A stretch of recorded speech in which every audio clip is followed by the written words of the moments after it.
Elle monta sur scène en tremblant, livrée à un destin injuste. Mais le patron milliardaire réduisit la salle au silence avec une enchère impossible. Ce dîner devint la clé de quelque chose que personne n'avait prévu. Et il allait montrer qu'il y a des rencontres qui changent une vie pour toujours. Commentez ce qui vous a le plus touché jusqu'ici et laissez un like et votre abonnement. Élise Fournier n'avait jamais imaginé qu'on la remarquerait.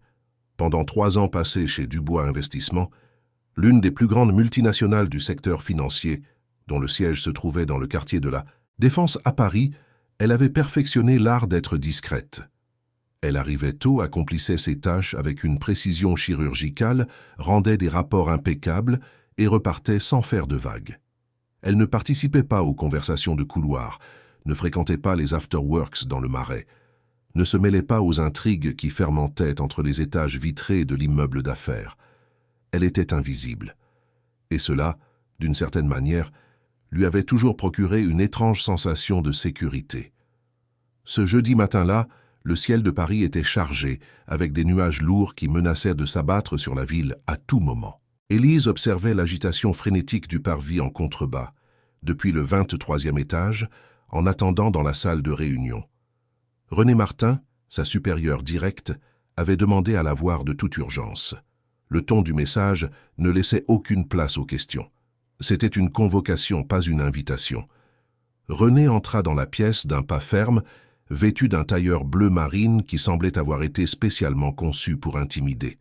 C'était une femme d'une 40aine d'années, à la posture impeccable et au regard perçant, connue pour son efficacité glaciale et pour ne jamais gaspiller ses mots. Élise se leva instinctivement, mais René lui fit signe de rester assise. « Bonjour Élise », dit René en posant un dossier sur la table. « Je vais être direct car mon temps est compté. La direction organise un événement caritatif samedi prochain, une vente aux enchères de dîner avec des employés de l'entreprise. Les fonds récoltés seront destinés à des projets sociaux, soutenus par Dubois Investissement. Votre participation a été sollicitée. » Élise cligna des yeux plusieurs fois, essayant de comprendre ce qu'elle venait d'entendre.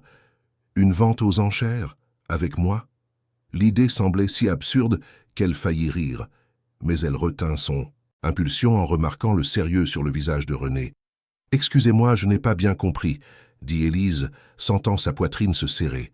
« Une vente aux enchères, de quoi, exactement? »« De dîner, » répéta René avec la même froideur que d'habitude. « Des employés sélectionnés seront mis aux enchères pour des dîners avec des investisseurs et des partenaires stratégiques de l'entreprise. C'est une initiative philanthropique qui favorise également l'intégration institutionnelle.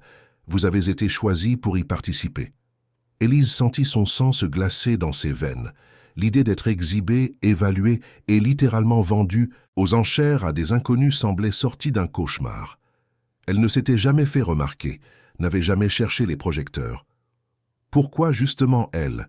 « Je préférerais ne pas participer, » dit Élise en essayant de garder une voix ferme. « Je ne me sens pas à l'aise avec ce genre d'exposition. » René soupira et croisa les bras. « Ce n'est pas une question de confort, Élise. C'est une demande directe de la présidence.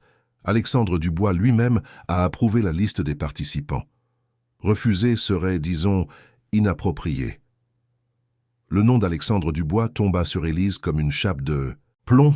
Alexandre Dubois, le PDG de Dubois Investissement, l'homme qui commandait cet empire d'une main de fer et avec une vision stratégique qui impressionnait même les plus sceptiques, l'homme pour qui Élise nourrissait un sentiment silencieux, douloureux et absolument impossible depuis plus d'1 an. Elle le voyait de loin, lors des réunions générales, dans les couloirs, aux occasions où il descendait aux étages opérationnels pour vérifier des projets. Alexandre avait quelque chose qui transcendait son apparence impeccable et son port altier. Il y avait une intensité dans son regard, une façon de se mouvoir dans le monde, comme s'il portait le poids de décisions que nul autre ne pouvait prendre. Élise n'avait jamais échangé plus de 3 mots avec lui, mais il suffisait de le voir pour ressentir un mélange troublant d'admiration et de désir. Et maintenant, il avait approuvé qu'elle soit mise aux enchères. Élise respira profondément, essayant de rassembler ses pensées. René était toujours là, impassible, attendant une réponse qui ne soit pas un refus. « Je comprends », murmura Élise, vaincue. J'y serai. Parfait, dit René en reprenant son dossier. L'événement aura lieu à l'hôtel Plaza Athénée, dans le Triangle d'Or. Samedi, à 20h. Habillez-vous convenablement. Il y aura la presse et des gens importants. Ne nous décevez pas. René quitta la pièce sans un regard en arrière, laissant Élise seule avec le poids de cette convocation. Elle resta là quelques minutes, observant la pluie qui commençait enfin à tomber sur Paris, lavant les rues et les immeubles à un rythme monotone et presque hypnotique. La ville continuait de tourner, indifférente aux petits séismes personnels qui se produisaient à l'intérieur de ses tours de verre. Ce soir-là, Élise rentra chez elle épuisée. Elle vivait seule dans un petit appartement à Montparnasse, un refuge modeste qu'elle avait décoré avec soin au fil des ans. Des livres empilés sur les étagères, des plantes sur le balcon, une cuisine qui servait rarement à plus que du café et des tartines. C'était un espace qui respirait la solitude, mais aussi la sécurité. Là, elle n'avait besoin d'être rien d'autre qu'elle-même. Elle s'assit sur le canapé et prit son téléphone. Elle hésita un instant avant de composer le numéro de sa mère. Claire Fournier répondit à la 3e sonnerie, sa voix douce et familière traversant la ligne comme une étreinte sonore. « Ma chérie, quelle surprise !» dit Claire. « Tout va bien ?» Élise soupira. « Plus ou moins, maman. J'ai quelque chose à te raconter. » Claire écouta attentivement pendant qu'Élise relatait la convocation à la vente aux enchères. Il y eut un silence de l'autre côté de la ligne quand elle eut terminé. « Ça ne me semble pas correct, » dit Claire avec prudence. « Tu te sens obligée de participer ? Ce n'est pas un choix, maman. C'est un ordre. Si je refuse, je pourrais compromettre ma position dans l'entreprise. » Claire soupira. « Tu as toujours été si discrète, Élise, depuis toute petite. Tu n'aimes pas être le centre de l'attention. Et maintenant, ils veulent te mettre sur une scène, littéralement. Ça doit te faire mal. » Élise sentit ses yeux piquer. Sa mère avait toujours su lire entre les lignes. « Oui, mais je vais faire ce qu'il faut. »« Promets-moi juste de prendre soin de toi, » dit Claire. « Et si à un moment donné tu sens qu'on te manque de respect, pars de là, peu importe qui est le patron. » Élise promit, mais toutes deux savèrent que la réalité était plus compliquée. Raccrocher le téléphone et rester là, à regarder le plafond, essayant d'imaginer ce que ce serait d'être sur cette scène, d'être évalué, d'être acheté. L'idée était humiliante. Mais il y avait quelque chose de plus troublant. Alexandre Dubois avait approuvé cela. Il savait qu'elle serait là. Et cette certitude apportait une confusion de sentiments qu'Élise préférait ne pas explorer. Les jours qui précédèrent l'événement furent un mélange d'anxiété et de déni. Élise essaya de se concentrer sur son travail, mais la proximité du samedi pesait sur elle comme une sentence. Le vendredi après-midi, Camille Bernard, une collègue du département marketing, passa près du bureau d'Élise avec un sourire qui n'atteignait pas ses yeux. « J'ai entendu dire que tu serais à la vente aux enchères demain, » dit Camille, d'un ton mielleux qui cachait quelque chose de plus sombre. « C'est intéressant. Je ne savais pas que tu aimais ce genre d'exposition. » Élise leva les yeux de son ordinateur. Camille avait toujours été une présence gênante, compétitive, envieuse, avec une capacité impressionnante à détecter les faiblesses et à les exploiter. Les deux n'avaient jamais été proches, mais n'étaient jamais non plus entrés en conflit direct. Jusqu'à maintenant. « Ce n'est pas un choix, Camille. C'est une demande de la direction, » répondit Élise en gardant une voix neutre. Camille pencha la tête comme si elle évaluait une œuvre d'art. « Bien sûr, mais c'est curieux, non? Toi, qui es toujours passé inaperçu, soudainement choisi pour un événement pareil. Ça donne à réfléchir. » Élise sentit l'insinuation, mais ne mordit pas à l'hameçon. Elle retourna ses yeux vers l'écran, mettant fin à la conversation sans un mot. Camille haussa les épaules et s'éloigna, mais le venin avait déjà été planté. Élise savait que cette femme serait un problème. Elle n'imaginait juste pas à quel point. Le samedi arriva avec un soleil timide et une brise fraîche. Élise passa la matinée à essayer de se distraire, mais l'anxiété grandissait d'heure en heure. L'après-midi, elle se rendit dans un centre commercial près de la Défense et acheta une robe discrète, de couleur bleu marine, qui lui arrivait aux genoux. Rien d'audacieux, rien qui n'attire l'attention, juste assez élégante pour ne pas détonner dans l'ambiance. À 19h, Elle commença à se préparer. Elle appliqua un maquillage léger, attacha ses cheveux en un chignon bas et chaussa une paire d'escarpins à talons moyens. Elle se regarda dans le miroir et vit une femme qui semblait prête pour une réunion d'affaires, pas pour être vendue aux enchères. Et c'était peut-être exactement ce qu'elle voulait projeter. Contrôle, dignité, distance. L'hôtel Plaza Athénée était l'une des adresses les plus luxueuses de Paris, située dans un quartier prestigieux du Triangle d'Or. Quand Élise descendit du taxi et vit la façade imposante et illuminée, elle sentit son estomac se nouer. Il y avait des dizaines de voitures de luxe garées à l'entrée, des agents de sécurité contrôlant l'accès et des photographes immortalisant l'arrivée des invités. C'était un événement de gala, avec toute la pompe et le faste que l'élite parisienne adorait. Élise entra dans le salon principal et fut immédiatement enveloppée par l'atmosphère oppressante de richesse et de pouvoir. Des lustres de cristal pendaient du plafond très haut, des tables décorées d'arrangements floraux qui coûtaient probablement plus cher que son loyer, et un public composé d'hommes en smoking impeccable et de femmes en robe de créateur. Elle se sentit petite, invisible, exactement comme elle avait toujours voulu l'être. Mais maintenant, ironiquement, ce serait impossible. René apparut à ses côtés, tenant une coupe de champagne. « Élise, vous êtes arrivée. »« Parfait. La vente aux enchères commencera dans une demi-heure. Les participants doivent attendre en coulisses. Suivez-moi. » Élise fut conduite jusqu'à un espace réservé où d'autres employés attendaient. Elle reconnut quelques visages, mais personne ne semblait à l'aise. Tous paraissaient accomplir une obligation, tout comme elle. Un homme d'une cinquantaine d'années, qui travaillait au service juridique, tenta une blague pour détendre l'atmosphère, mais personne ne rit. L'ambiance était lourde, embarrassante. Et puis, pendant une brève seconde, Élise le vit. Alexandre Dubois était de l'autre côté du salon, discutant avec un groupe d'investisseurs. Il portait un costume, noir parfaitement ajusté, les cheveux sombres peignés en arrière, le visage sérieux et concentré. Il y avait une aura autour de lui, quelque chose qui faisait paraître tous ceux qui l'entouraient moins importants. Élise sentit son cœur s'accélérer. Il ne regarda pas dans sa direction, il ne savait même pas qu'elle était là, mais cela ne l'empêcha pas de ressentir cette pointe familière de désir mêlé de douleur.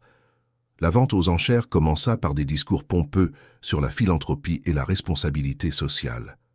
Le présentateur, un homme charismatique à la voix de speaker, expliqua les règles avec un enthousiasme étudié.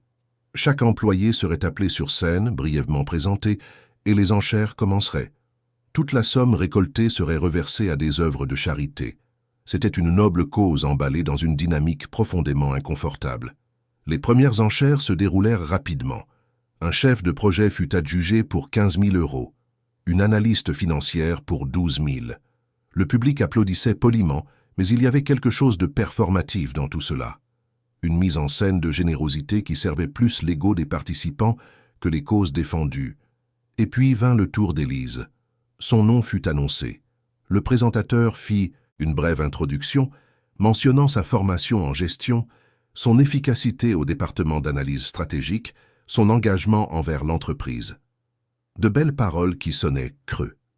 Élise monta sur scène les jambes tremblantes, essayant de garder son sang-froid. Les lumières étaient trop chaudes, le silence du public était assourdissant. Les enchères commencèrent timidement. 5 000 €, 7 000, 10 000. Élise garda les yeux fixés sur un point lointain, essayant de se dissocier de cette situation. Mais alors, une voix grave et connue éleva l'enchère à 20 000 €. Elle tourna la tête instinctivement et le vit.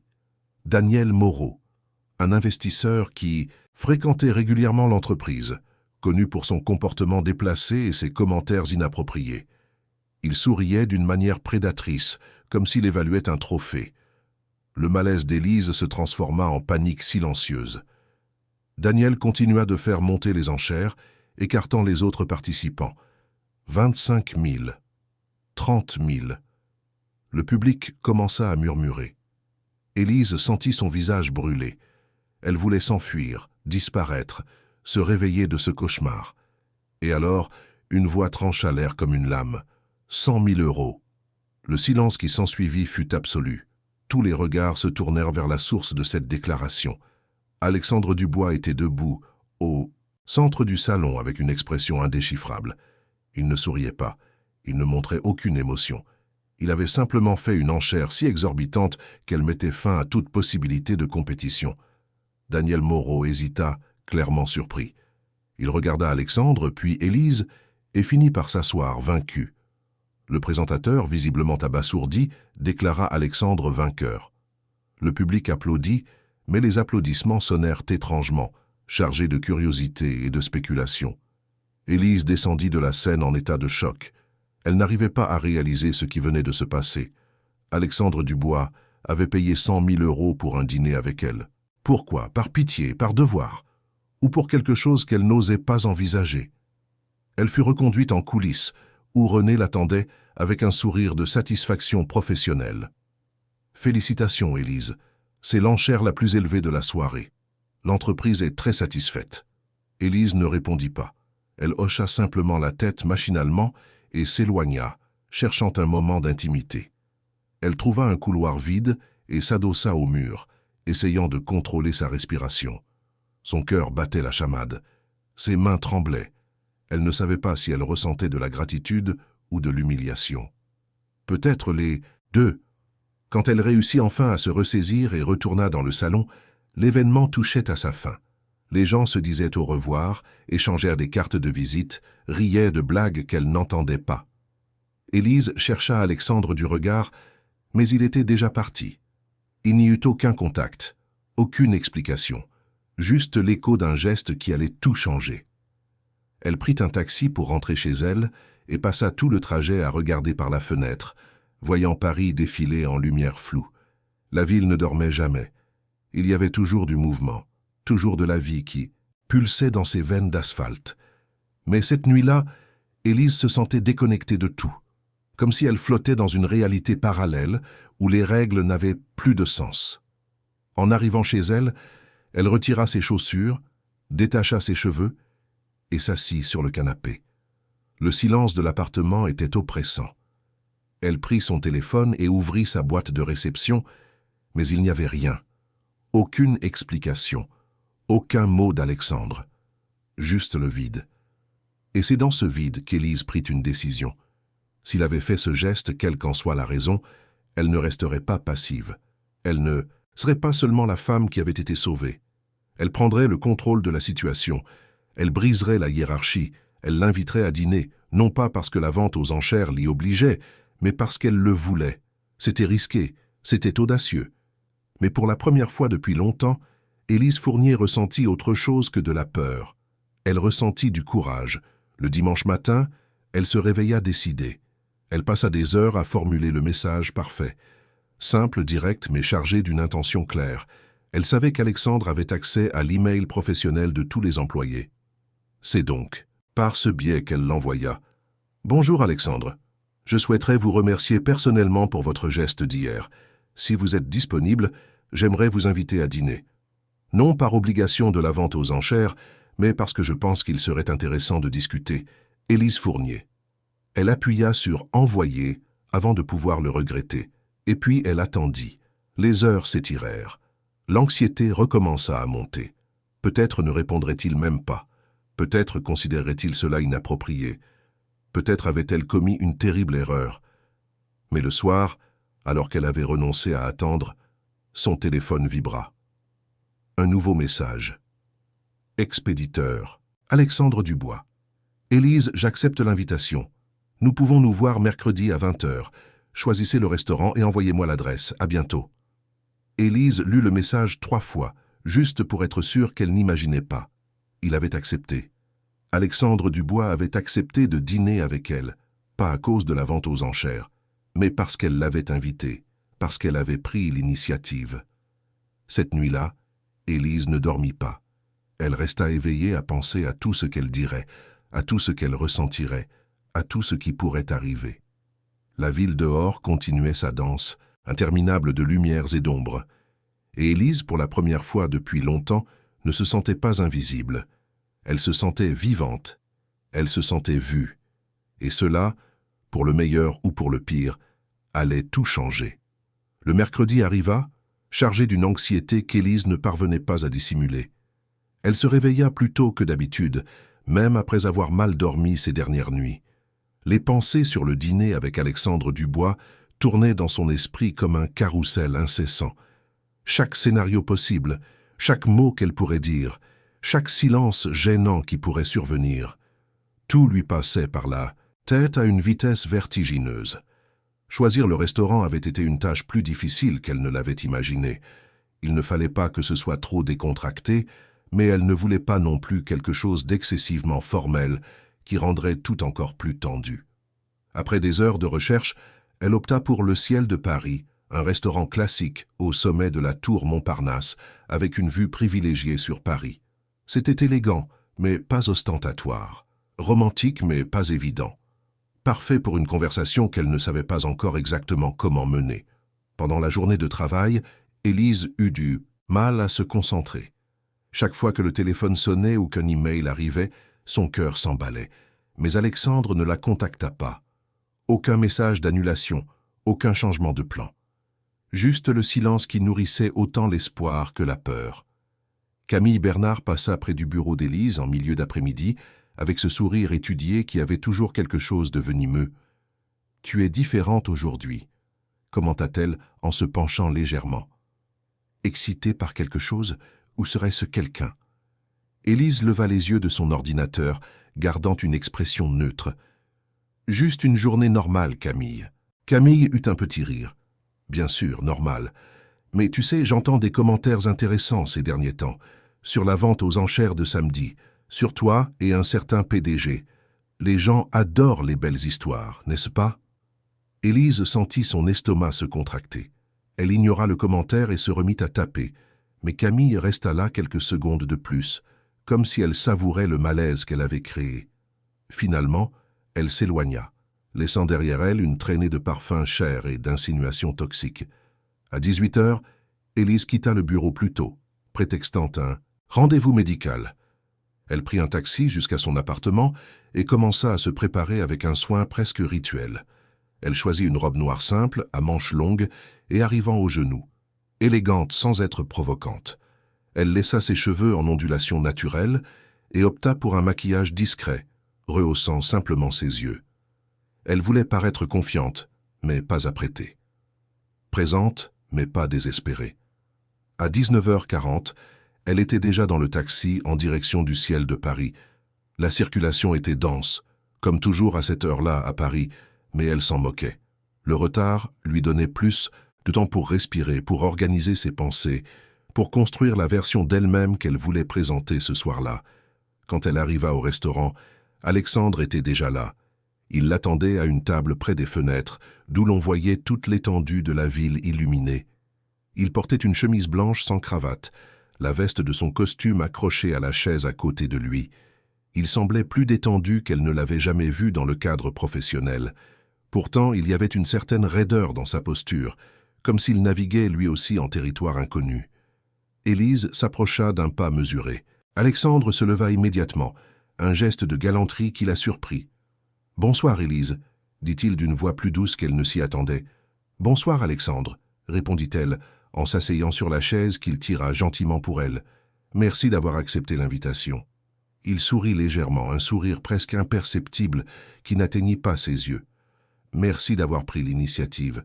J'avoue que j'ai été surpris, positivement surpris. » Le serveur s'approcha et ils commandèrent les boissons.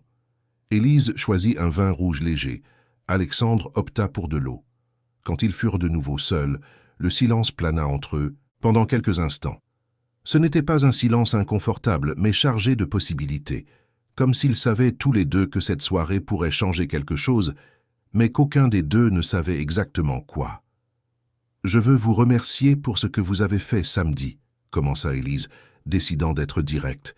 « C'était un geste auquel je ne m'attendais pas, et qui m'a laissé assez confuse, pour être honnête. » Alexandre se pencha légèrement en avant, les yeux fixés sur elle. « Confuse, pourquoi ? Parce que je ne sais pas si c'était par pitié, par devoir, ou autre chose, » répondit Élise, sans détourner le regard. « Et j'ai besoin de savoir. » Alexandre respira profondément, comme s'il choisissait ses mots avec soin. Ce n'était pas de la pitié, Élise, et ce n'était pas non plus seulement un devoir. La vérité, c'est que je n'ai pas supporté de vous voir dans cette situation. Je n'ai pas supporté de voir cet homme enchérir comme si vous étiez un objet. Alors j'ai agi. Peut-être de manière impulsive, mais j'ai agi. Élise sentit quelque chose bouger dans sa poitrine. « Vous me connaissez à peine, dit-elle, la voix presque un murmure. Pourquoi vous en soucieriez-vous » Alexandre l'étudia un long moment. « Parce que je vous vois, Élise. Je vous ai toujours vu. Vous pensez être invisible, mais vous ne l'êtes pas. Pas pour moi. » Les mots tombèrent sur elle comme une révélation. Élise ne savait pas quoi dire. Pendant si longtemps, elle avait cultivé l'invisibilité comme un bouclier. Et maintenant, découvrir qu'il l'avait toujours vu, qu'il avait toujours été attentif, était à la fois libérateur et terrifiant. Le dîner fut servi, mais aucun des deux ne semblait très intéressé par la nourriture. La conversation coulait de manière inattendue, naturelle. Alexandre commença à parler de lui, ce qu'Élise imaginait qu'il faisait rarement. Il raconta la pression d'avoir repris l'entreprise après le départ de son père, les attentes impossibles qui avaient toujours pesé sur ses épaules, la solitude de prendre des décisions qui affectaient des milliers de vies. « Mon père a bâti Dubois Investissement à partir de rien, » dit Alexandre, avec un ton de respect mêlé d'amertume. Il était brillant, mais aussi implacable. Il n'a jamais accepté la faiblesse, jamais accepté la vulnérabilité. Quand j'ai pris les rênes, j'ai réalisé que j'avais hérité non seulement de l'entreprise, mais aussi de l'obligation d'être parfait. Et la perfection, Élise, c'est une prison. Élise écouta attentivement, voyant pour la première fois l'homme derrière le PDG. Il parla de la distance qui avait toujours existé entre lui et ses parents, de la façon dont il avait grandi dans un environnement où l'affection était vue comme une faiblesse et le succès comme la seule monnaie d'échange. Il parla de relations qui avaient échoué parce qu'il ne parvenait jamais à se permettre d'être vulnérable. Maintenant toujours une barrière infranchissable entre lui et quiconque tentait de s'approcher. « Et vous » demanda Alexandre, changeant de sujet. « Pourquoi avez-vous choisi d'être invisible » Élise hésita. C'était une question difficile qui touchait à de vieilles blessures. « Parce qu'on m'a toujours réduite à mon apparence » commença-t-elle lentement. « Depuis l'adolescence, les gens me voyaient et faisaient des suppositions. Ils pensaient que j'étais futile, superficielle, facile. Ils ne prenaient jamais la peine de connaître qui j'étais vraiment. Alors j'ai appris à me cacher. Si personne ne me voit, personne ne me juge mal. Si personne ne me remarque, personne ne me blesse. » Alexandre hocha la tête avec une compréhension qui semblait sincère. « Mais cela vous empêche aussi d'être vu pour ce que vous êtes réellement, » dit-il. « Et vous êtes bien plus que vous ne l'imaginez, Élise. Vos rapports sont les meilleurs du département. Votre analyse stratégique a sauvé 2 projets qui étaient au bord de l'effondrement. Vous avez un talent qui ne devrait pas être caché. » Élise sentit ses yeux piquer. Personne ne lui avait jamais dit une chose pareille. Personne n'avait jamais vu au-delà de la surface. Et là, à cette table avec vue sur Paris, elle se permit d'être vue. Pas l'employée discrète, pas la femme qui essayait de disparaître. Mais Élise Fournier, entière et vulnérable. La soirée s'étira pendant des heures. Ils parlèrent de livres, de musique, des petits détails de la vie que l'on partage rarement avec quelqu'un. Alexandre avait un sens de l'humour pince sans rire qui la faisait rire, et Élise découvrit qu'elle parvenait à le taquiner d'une manière qui le désarmait. Il y avait une alchimie entre eux, une connexion qui allait au-delà de l'attirance physique. C'était quelque chose de plus profond, de plus dangereux. Quand ils sortirent enfin du restaurant, il était plus de minuit. La ville pulsait encore autour d'eux, mais semblait lointaine, comme s'ils étaient dans une bulle à part du monde. Alexandre insista pour la raccompagner chez elle. Dans sa voiture, une berline noire, discrète et élégante, ils roulèrent en silence dans les rues désertes. Mais c'était un silence confortable, plein de tout ce qui avait été dit et de tout ce qui n'avait pas encore besoin d'être verbalisé. Quand ils s'arrêtèrent devant l'immeuble d'Élise, elle hésita avant d'ouvrir la portière. « Merci pour la soirée, » dit-elle. « C'était plus que ce que j'espérais. » Alexandre la regarda avec une intensité qui la fit trembler. « Pour moi aussi, » répondit-il. « Et Élise, j'aimerais vous revoir. Pas en tant que PDG et employé, juste nous. » Élise hocha la tête, le cœur battant la chamade. « J'aimerais aussi. » Elle sortit de la voiture et monta à son appartement les jambes flageolantes. Ce n'est qu'une fois à l'intérieur, la porte fermée derrière elle, qu'elle se permit de respirer profondément. Que venait-il de se passer? Elle avait dîné avec Alexandre Dubois. Ils avaient parlé comme deux personnes normales. Et maintenant, il y avait la promesse de quelque chose de plus. Quelque chose qui pourrait être merveilleuse ou dévastateur. Peut-être les deux. Dans les semaines qui suivirent, la relation entre Élise et Alexandre commença à se développer en secret. Ils se retrouvaient le soir, toujours dans des endroits discrets, loin des regards curieux de l'élite parisienne, dîner dans des restaurants cachés, promenades au jardin du Luxembourg une fois la nuit tombée, conversations qui se prolongeaient jusqu'à l'aube dans des cafés vides. Au travail, ils maintenaient la distance professionnelle. Élise restait l'analyste discrète, Alexandre le PDG inaccessible. Pas de regard prolongé dans les couloirs, pas de messages pendant les heures de bureau. C'était comme s'il existait deux réalités parallèles. Une où ils n'étaient que des collègues, une autre où ils étaient quelque chose de bien plus complexe et indéfinissable. Mais les rumeurs ont une façon particulière de naître et de se propager, surtout dans les environnements professionnels, où les commérages ont plus de valeur que n'importe quelle monnaie. Et Camille Bernard était une experte pour cultiver et disséminer le venin. Cela commença de manière subtile. Des commentaires lancés au hasard à la machine à café. « Écoutez, je ne veux médire de personne, mais vous ne trouvez pas ça étrange comme Élise reçoit des projets importants ces derniers temps, juste après cette vente aux enchères. C'est juste une observation. » Les graines furent plantées avec soin.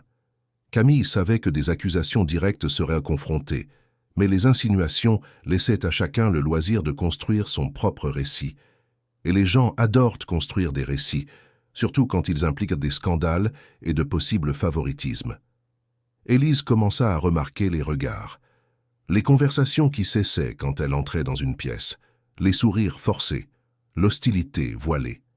Au début, elle essaya d'ignorer, se convainquant qu'elle était paranoïaque, mais la sensation d'être observée, jugée, disséquée ne faisait que grandir. C'est un vendredi après-midi que tout devint clair. Élise était dans la cuisine d'étage en train de se préparer un café quand elle entendit des voix venant du couloir. Elle reconnut immédiatement la voix de Camille, accompagnée de deux autres collègues du département financier. « Je pense juste que les gens devraient savoir la vérité », disait Camille, d'un ton faussement préoccupé. « Ce n'est pas juste pour ceux qui travaillent dur et sont ignorés pendant que d'autres utilisent, disons, d'autres méthodes pour gravir les échelons. »« Tu penses vraiment qu'il y a quelque chose entre elle et Alexandre ?» demanda l'une des autres voix. Camille eut un petit rire. « Ma chère, 100 000 € à une vente aux enchères, et soudain, elle dirige des projets stratégiques. Il te faut un dessin. » Élise sentit le sang lui monter à la tête. Elle voulut sortir de là et affronter Camille devant tout le monde, mais quelque chose la retint. Peut-être la certitude que toute réaction ne ferait qu'alimenter davantage les rumeurs.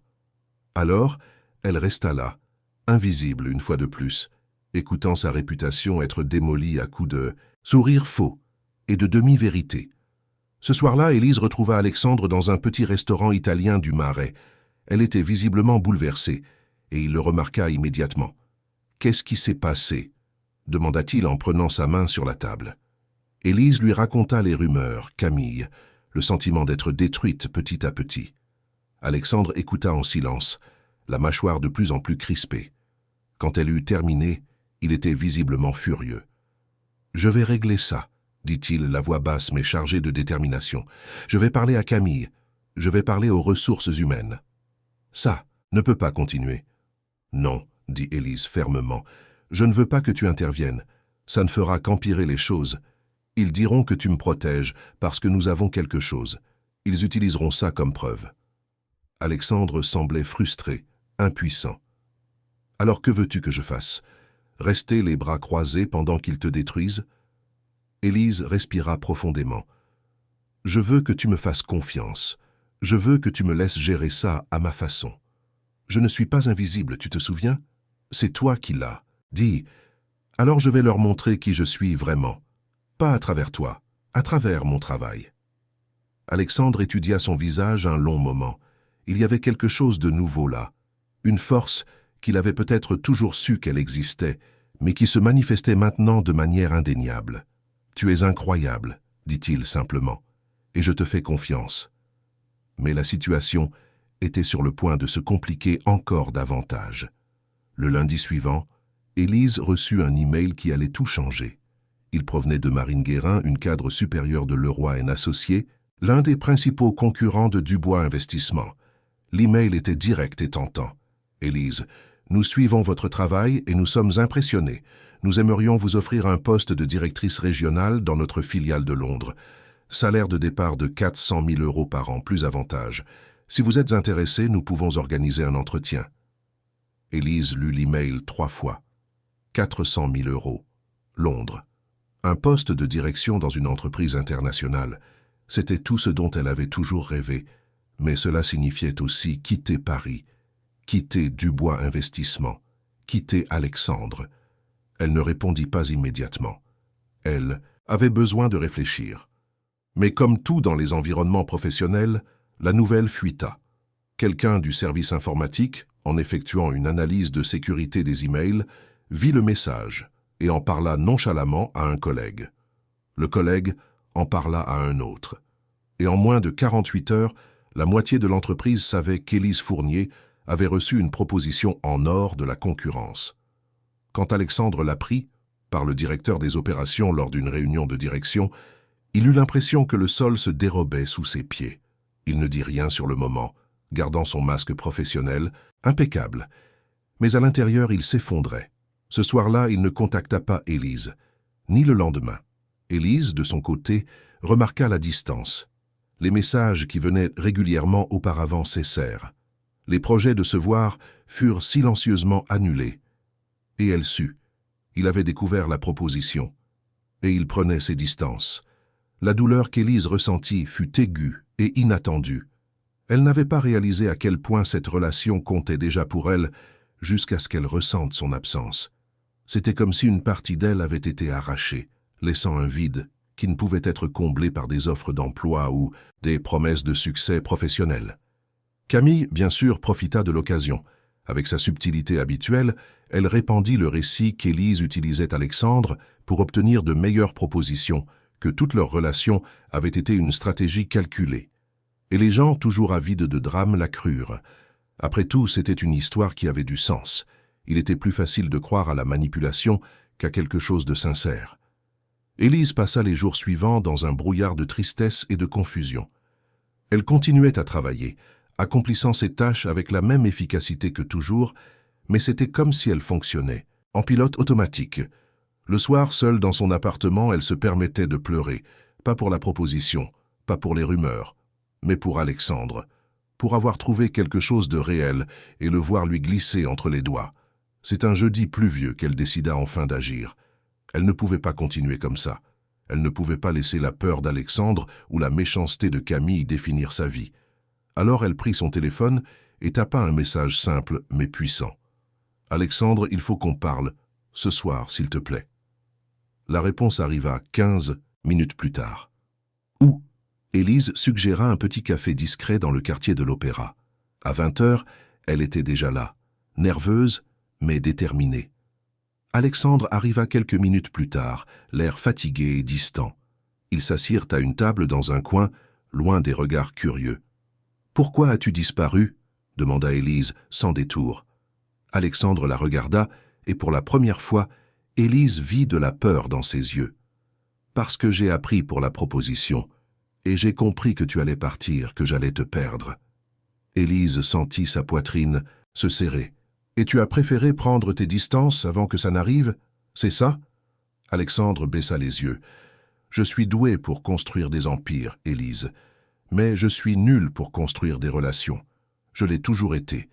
Et quand j'ai vu que tu avais la chance d'avoir tout ce que tu mérites, loin d'ici, loin de moi, j'ai pensé que la bonne chose à faire était de te laisser partir, sans attache. » Les larmes commencèrent à couler sur le visage d'Élise. « Tu es un idiot, » dit-elle, la voix étranglée. « Tu ne m'as même pas demandé ce que je voulais. Tu n'as même pas envisagé que je ne veuille peut-être pas partir, que tu sois peut-être plus important que n'importe quelle offre d'emploi. » Alexandre leva les yeux, surpris. « Tu n'as pas accepté ?» Élise secoua la tête. « Je n'ai pas encore répondu, parce qu'avant de prendre une décision, je devais savoir si ce que nous avons est réel, si ça vaut la peine de se battre pour. » Alexandre tendit la main et toucha son visage, essuyant ses larmes avec son pouce. « C'est réel, Élise, plus réel que tout ce que j'ai jamais ressenti. Et oui, ça vaut la peine de se battre, mais je ne veux pas que tu restes pour moi. Je veux que tu restes pour toi, parce que c'est ce que tu veux vraiment. » Élise prit sa main. « Alors découvrons-le ensemble, sans fuir, sans prendre de distance, juste en affrontant ce qui viendra, ensemble. » Alexandre hocha la tête, et pour la première fois depuis des jours, il sourit. C'était un petit sourire, mais sincère. « Ensemble », répéta-t-il. Cette nuit-là, quand ils se dirent au revoir, il n'y eut pas de baiser, juste une longue étreinte, chargée de promesses silencieuses et de l'engagement de ne pas abandonner. Élise rentra chez elle en se sentant plus légère, mais sachant que les défis ne faisaient que commencer. Camille continuait de répandre son venin. Les rumeurs continuaient de croître, et une décision concernant Londres devait encore être prise. Mais pour la première fois, Élise ne se sentait pas seule. Il y avait quelqu'un à ses côtés, quelqu'un qui la voyait, quelqu'un qui croyait en elle. Et cela pour l'instant suffisait pour continuer à se battre. Paris continuait sa danse chaotique dehors, indifférente aux drames personnels qui se déroulaient dans ces immeubles de verre et de béton. Mais pour Élise et Alexandre, cette nuit marqua un choix. Le choix de ne pas abandonner. Le choix d'affronter ensemble ce qui les attendait. Et dans une ville qui ne dort jamais, où le lendemain est toujours incertain, ce choix était tout ce qu'ils avaient, et tout ce dont ils avaient besoin. Le lundi arriva comme une sentence. Élise se réveilla avec un poids sur la poitrine qu'elle ne pouvait nommer. Une sensation diffuse que quelque chose était sur le point de s'effondrer. Elle prépara son petit déjeuner machinalement, s'habilla avec le même soin que d'habitude et prit le métro jusqu'à la station La Défense. Pendant le trajet jusqu'au bureau, elle observa les gens autour d'elle. Chacun portait ses propres batailles silencieuses, ses propres drames invisibles. Et elle était là, juste une de plus dans la foule, luttant pour garder la tête hors de l'eau. Quand elle entra dans les bureaux de Dubois Investissement, elle sentit immédiatement que quelque chose était différent. Il y avait une tension dans l'air, un murmure contenu qui cessait chaque fois qu'elle passait. Les regards étaient plus évidents maintenant, moins discrets. Élise garda une posture droite et se dirigea vers son bureau, ignorant la sensation désagréable d'être observée comme un animal exposé. René Martin la convoqua pour une réunion avant même qu'elle ne puisse allumer son ordinateur. « Élise, je dois vous parler. Salle de réunion 3, maintenant. » Le ton était sec, presque hostile. Élise sentit son estomac se nouer, mais elle hocha la tête et suivit sa supérieure. En entrant dans la salle, elle réalisa qu'elle n'était pas seule. Il y avait deux autres personnes, Richard Mercier, du département des ressources humaines, et Patricia Allègre, directrice de la conformité. Leur présence ne pouvait signifier qu'une chose, un problème sérieux. « Élise, asseyez-vous, s'il vous plaît », dit Richard, d'un ton qui se voulait professionnel, mais qui trahissait un malaise évident. « Nous devons discuter de certaines questions qui ont été portées à notre connaissance. » Élise s'assit, les mains croisées sur ses genoux, la colonne vertébrale droite. « Quelles questions ?» Patricia Allègre ouvrit un dossier devant elle. « Nous avons reçu des dénonciations anonymes ces dernières semaines. Des dénonciations qui suggèrent que vous pourriez bénéficier d'une relation inappropriée avec un supérieur pour obtenir des avantages professionnels. Ces allégations incluent du favoritisme sur des projets, des informations privilégiées et des promotions non méritées. » Les mots tombèrent sur Élise comme des pierres. Elle sentit le sang lui monter au visage, mais se força à rester calme. Du favoritisme? Quel projet spécifiquement? Richard consulta ses papiers. Au cours des 2 derniers mois, vous avez été désigné pour diriger l'analyse du projet Andrade, la restructuration financière de la filiale de Lyon et l'audit interne du département des investissements étrangers. Tous des projets à haute visibilité. L'allégation est que ces désignations n'étaient pas basées sur le mérite, mais sur une influence extérieure. Élise respira profondément, essayant de contrôler la colère qui commençait à bouillir en elle. Et qui a fait ces dénonciations? Patricia échangea un regard avec Richard avant de répondre. Les dénonciations étaient anonymes, mais elles étaient accompagnées de preuves, des emails, des registres de communication interne et même des photographies de vous dans des situations qui peuvent être interprétées comme inappropriées. Des photographies? Élise sentit un frisson lui parcourir l'échine. Quelle photographie? Patricia fit glisser quelques images imprimées sur la table. Élise les examina avec une horreur croissante. C'étaient des photos d'elle et d'Alexandre, sortant de restaurants, marchant ensemble au parc, assis dans un café. Les images avaient été prises de loin, avec un zoom, et éditées de manière à paraître plus intimes qu'elles ne l'étaient réellement. Une photo en particulier montrait Alexandre lui touchant le visage, le moment exact où il avait essuyé ses larmes cette nuit difficile au café. Hors contexte, cela semblait tout à fait différent. « Élise, nous devons savoir la vérité, » dit Richard d'un ton plus doux. « Êtes-vous impliquée sentimentalement avec Alexandre Dubois ?» Élise savait que nier serait inutile.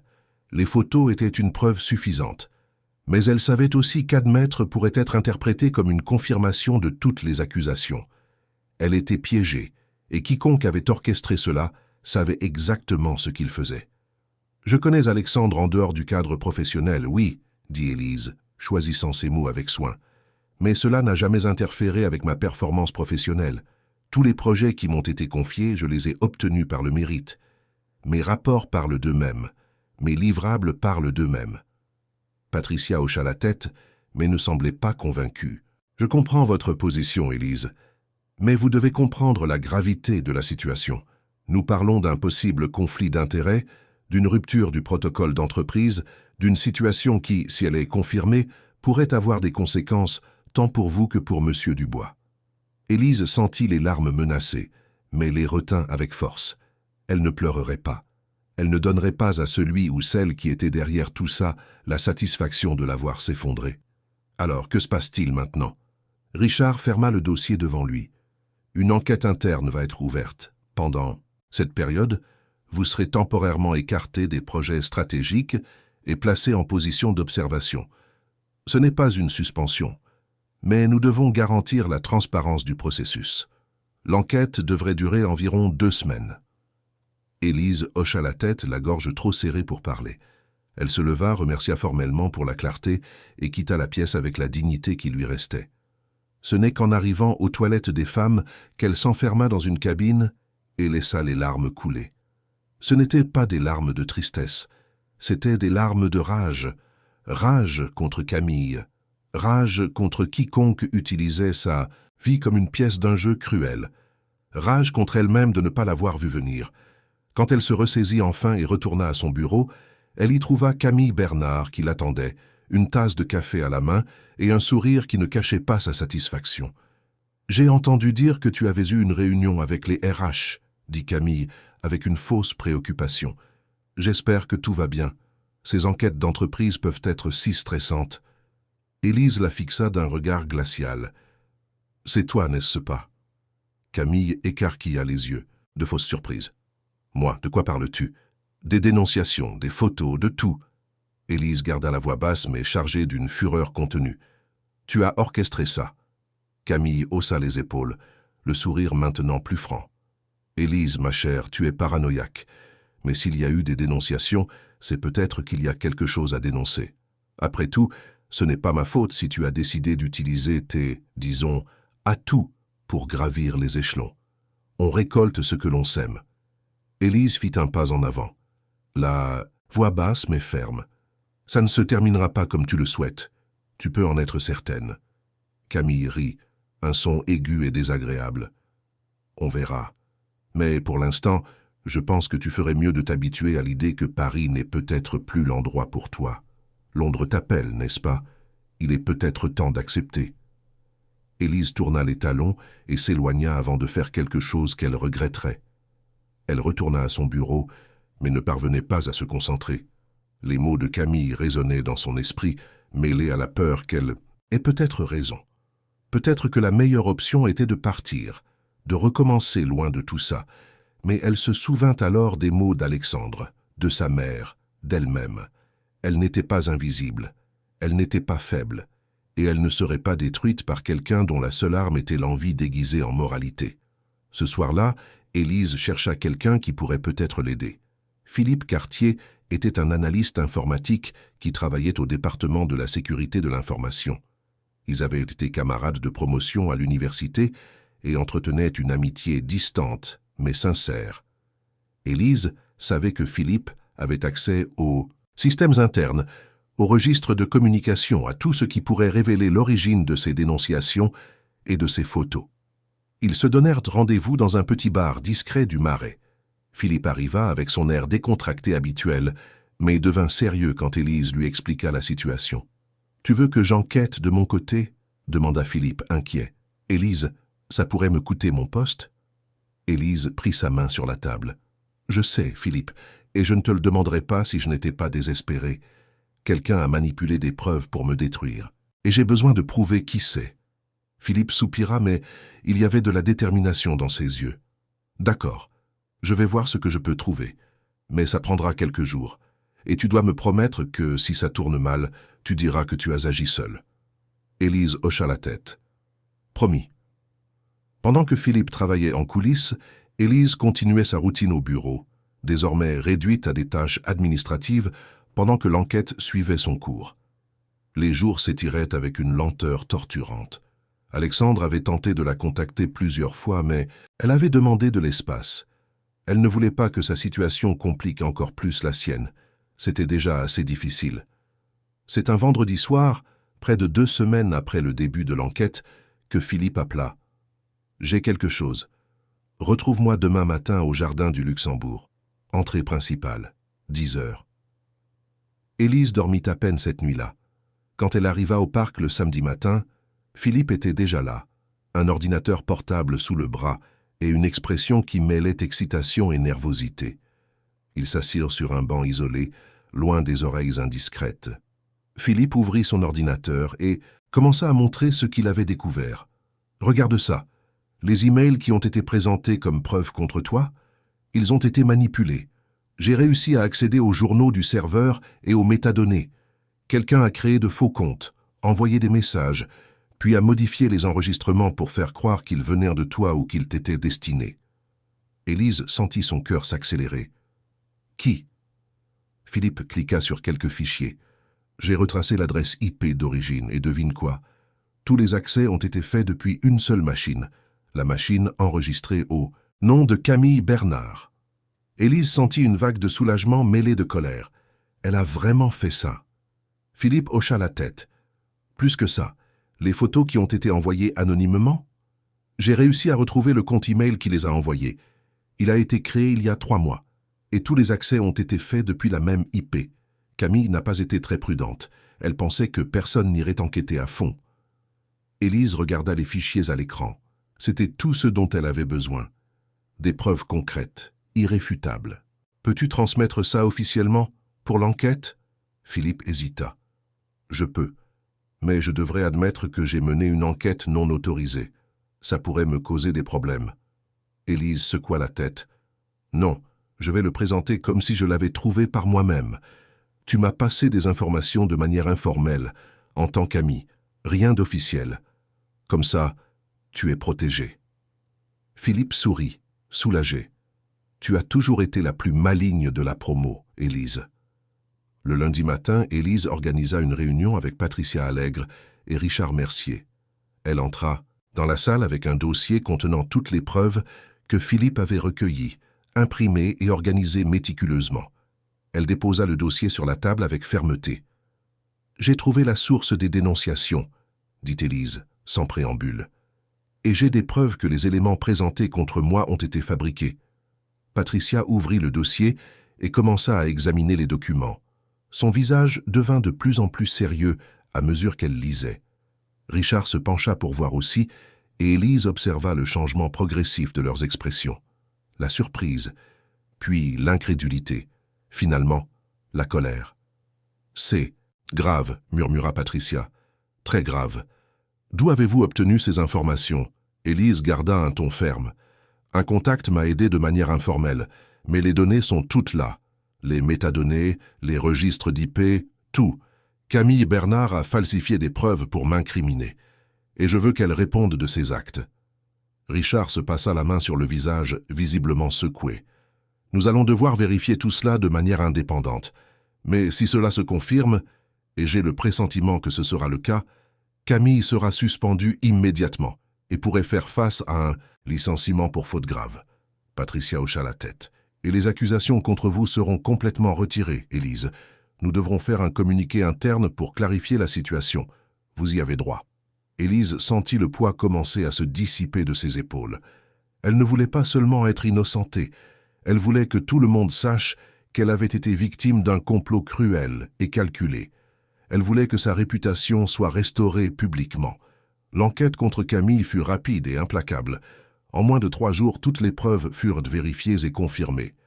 Camille fut convoquée à une réunion avec la direction exécutive, et quand elle sortit de la salle, son visage était blême et ses mains tremblaient. Elle fut suspendue immédiatement et placée sous enquête formelle, avec la possibilité de poursuites judiciaires pour diffamation et manipulation de données d'entreprise. Un email fut envoyé à toute l'entreprise, clarifiant que les accusations contre Élise Fournier étaient infondées et le résultat de preuves fabriquées. L'enquête interne avait conclu qu'il n'y avait eu aucune irrégularité dans ses attributions professionnelles et que sa performance restait exemplaire.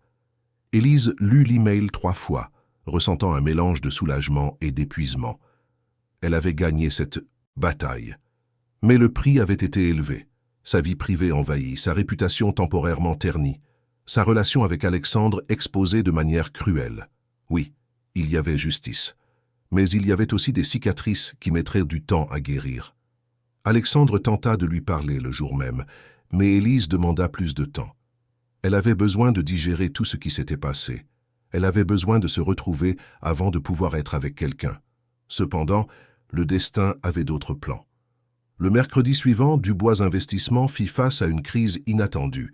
L'un des principaux contrats de l'entreprise avec un consortium international d'investisseurs européens était sur le point d'être perdu.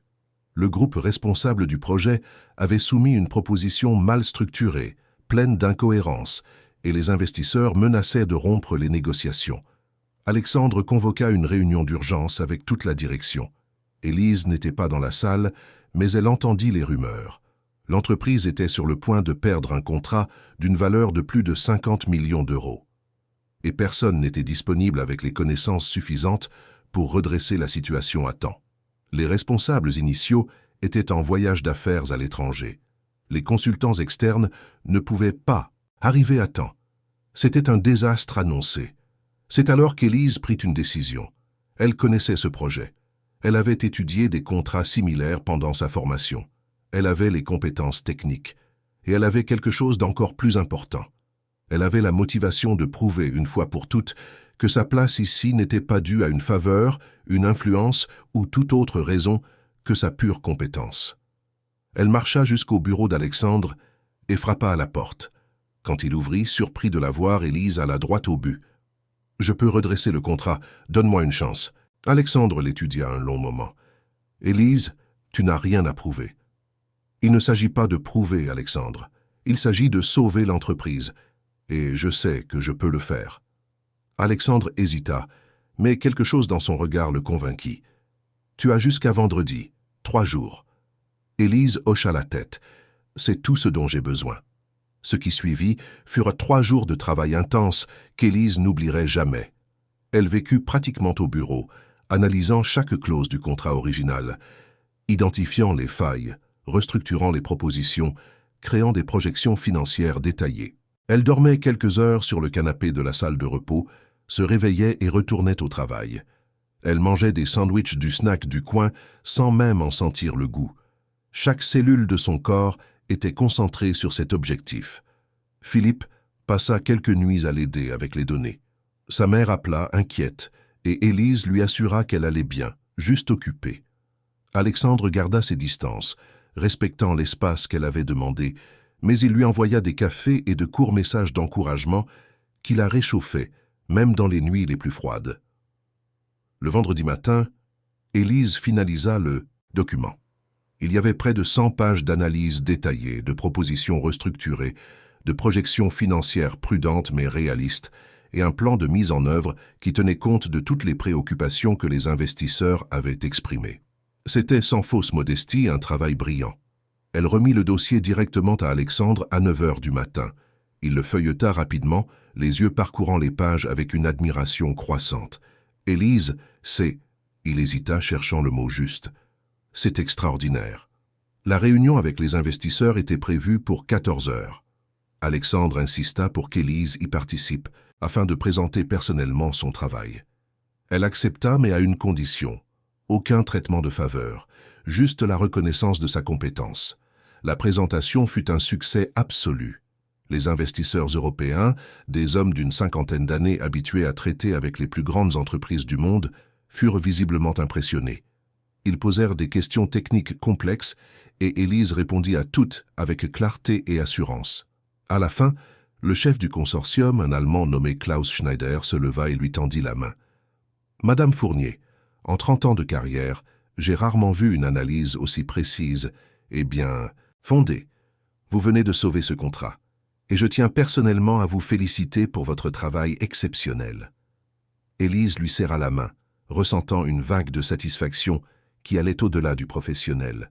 C'était le sentiment d'être reconnue pour ce qu'elle était vraiment.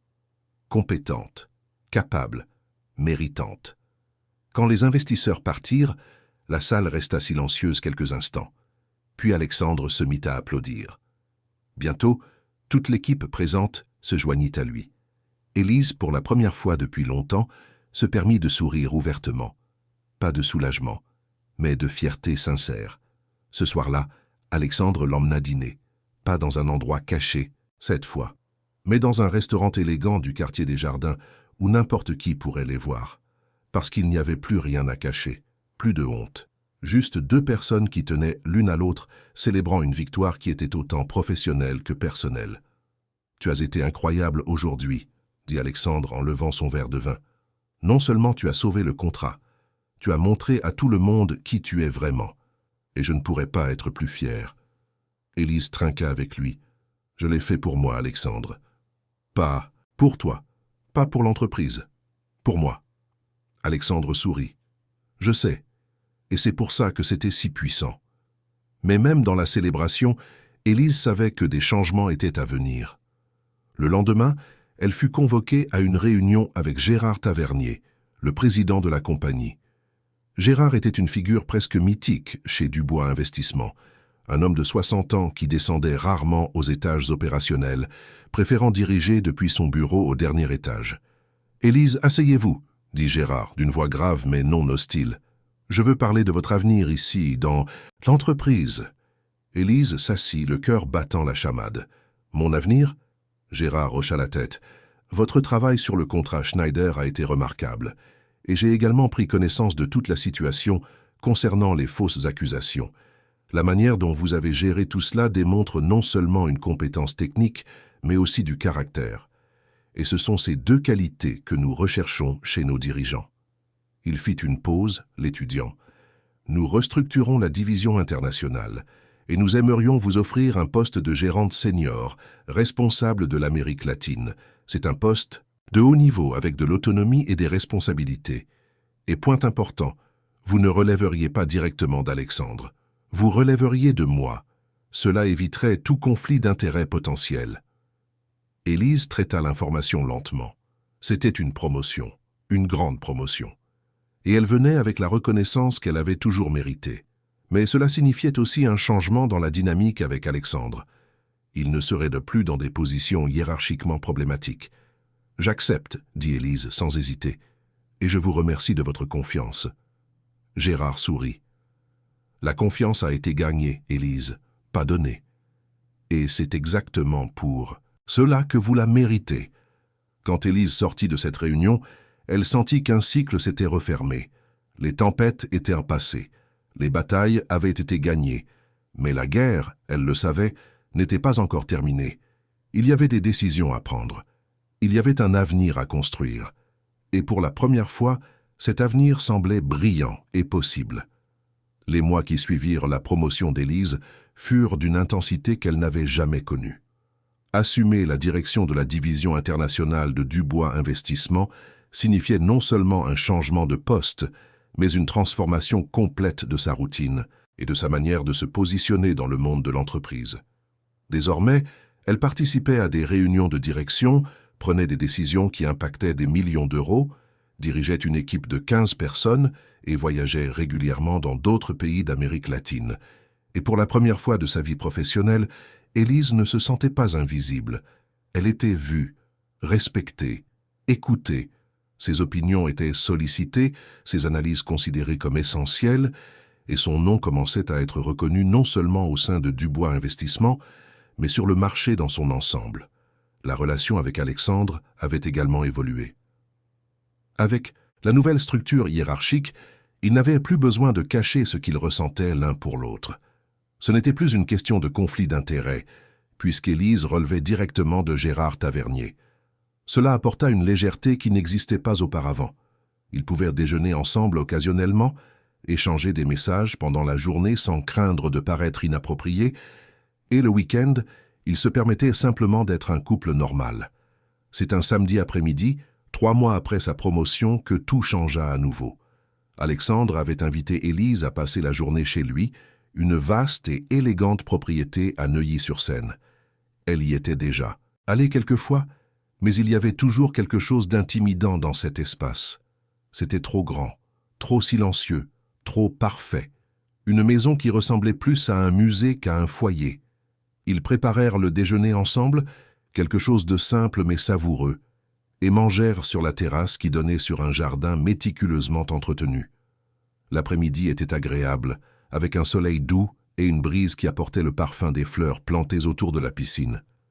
Élise se sentait en paix, détendue d'une manière qu'elle atteignait rarement au milieu de l'agitation de la semaine.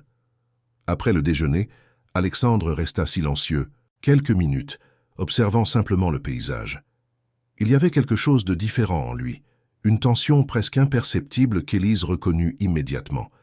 Elle le connaissait assez pour savoir quand il était sur le point de dire quelque chose d'important. « Élise, commença-t-il en regardant toujours le jardin, je dois te dire quelque chose. » Elle se tourna vers lui, le cœur commençant déjà à s'accélérer. « Je t'écoute. » Alexandre la regarda enfin, et il y avait une intensité dans ses yeux qui lui coupa le souffle. « Ces derniers mois, tu as changé ma vie d'une manière que je ne savais même pas possible. Avant de te connaître vraiment, je vivais en pilote automatique. Travail, responsabilité, décision. Tout était mécanique. J'étais bon dans ce que je faisais, mais je ne ressentais rien. Et puis, tu es apparu. Ou plutôt, je t'ai enfin vu. Et depuis, tout a changé. » Élise sentit sa gorge se serrer. « Alexandre, où veux-tu en venir ?» Il prit sa main, entrelaçant leurs doigts. « Je veux en venir au point de te dire que je ne peux plus imaginer ma vie sans toi, que je me réveille chaque jour en pensant à te voir, que je dors mieux en sachant que tu existes, et que, pour la première fois de ma vie, je veux construire quelque chose de permanent avec quelqu'un. » Alexandre se leva et, au grand choc d'Élise, s'agenouilla devant elle. De la poche de son pantalon, il sortit une petite boîte en velours bleu foncé. Quand il l'ouvrit, elle révéla une bague en diamant discrète, élégante, parfaite. Elle n'était pas ostentatoire. C'était exactement le genre de chose qu'elle aurait choisi pour elle-même. « Élise Fournier, veux-tu m'épouser ?» Le monde sembla s'arrêter. Élise regarda Alexandre, la bague, puis de nouveau lui. Son cœur battait si fort qu'il semblait que tout Paris pouvait l'entendre.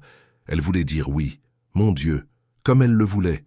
Mais quelque chose la retint, quelque chose de profond et d'urgent qui ne pouvait être ignoré. « Alexandre, commença-t-elle, la voix tremblante, je t'aime. Il faut que tu le saches. Je t'aime plus que je n'aurais cru pouvoir aimer quelqu'un.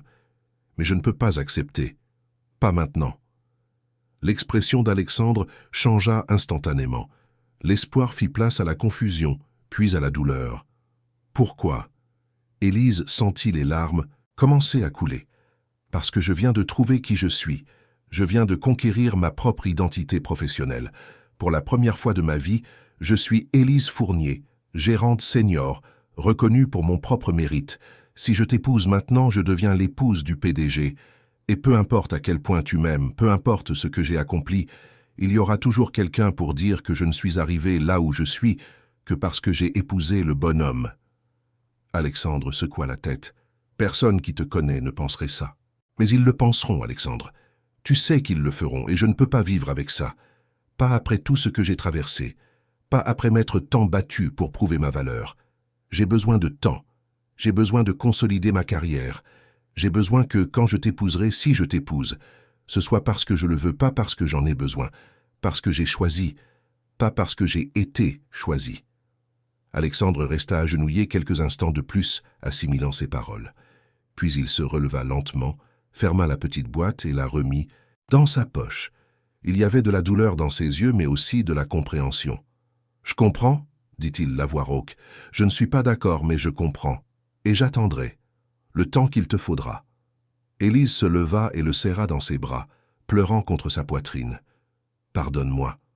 Pardonne-moi de ne pas être la femme qui dit simplement oui et qui est heureuse. » Alexandre la serra fort. « Tu es exactement la femme que j'aime, forte, indépendante, consciente de qui elle est. Je ne veux pas que tu changes. Je veux juste que tu sois heureuse, avec ou sans moi. Mais je veux être heureuse avec toi, » dit Élise en s'écartant pour le regarder dans les yeux. « J'ai juste besoin d'être heureuse avec moi-même d'abord. Il faut que ça ait un sens. » Alexandre hocha la tête, et ils restèrent là, enlacés, tandis que le soleil commençait à se coucher sur Paris. Ce n'était pas la fin d'un conte de fées. C'était quelque chose de plus réel, de plus difficile, de plus honnête. C'était la reconnaissance que l'amour seul ne suffisait pas.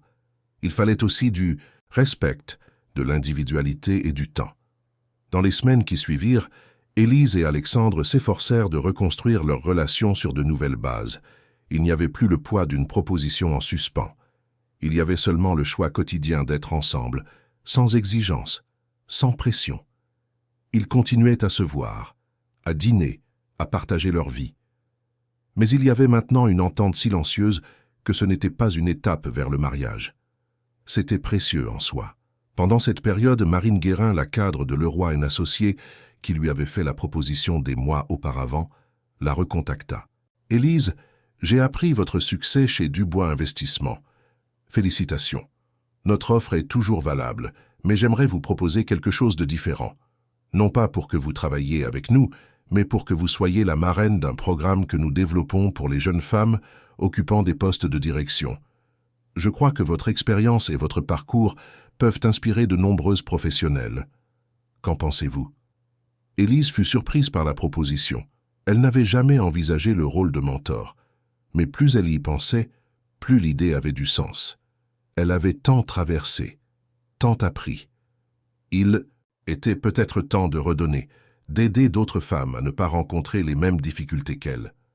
Elle accepta la proposition et commença à participer mensuellement à des rencontres avec de jeunes cadres, partageant son histoire, ses défis, ses victoires. Et elle découvrit qu'il y avait quelque chose de profondément gratifiant à voir, d'autres femmes gagner en confiance, trouver leur voie, reconnaître leur propre valeur. C'est lors d'une de ces rencontres qu'elle fit la connaissance de Julie Mercier, une jeune analyste de 25 ans qui travaillait dans un cabinet de conseil et vivait des situations très similaires à celles qu'Élise avait connues. Harcèlement voilé, commentaires déplacés, le sentiment constant de devoir prouver qu'elle était compétente et pas seulement décorative. Élise prit Julie sous son aile, discutant régulièrement avec elle, lui offrant des conseils, l'aidant à naviguer dans les eaux troubles du monde de l'entreprise. Et dans ce processus, Élise réalisa qu'elle avait trouvé un but qui allait au-delà de sa propre carrière. Elle voulait faire partie du changement. Elle voulait aider à construire un environnement où d'autres femmes n'auraient pas besoin d'être invisibles pour être respectées. Mais tout n'était pas résolu. Il y avait encore une barrière qu'Alexandre et Élise devaient affronter. Sa famille. Hélène et Robert Dubois étaient des figures traditionnelles de l'élite parisienne, des personnes aux valeurs conservatrices et aux attentes rigides quant à la personne que leur fils devrait fréquenter. Quand Alexandre leur parla enfin de sa relation avec Élise, la réaction fut exactement ce qu'il craignait. Hélène, une femme élégante aux cheveux gris impeccablement coiffés, exprima clairement sa désapprobation. « Une employée, Alexandre ? Vraiment ? Tu ne trouves pas que c'est au minimum inapproprié ? Élise n'est pas seulement une employée, maman. C'est une professionnelle brillante, gérante senior de la division internationale. Et plus, important encore, c'est la femme que j'aime. » Robert, un homme à la posture militaire et au regard sévère, croisa les bras. « L'amour est un luxe, mon fils. Le mariage est une stratégie.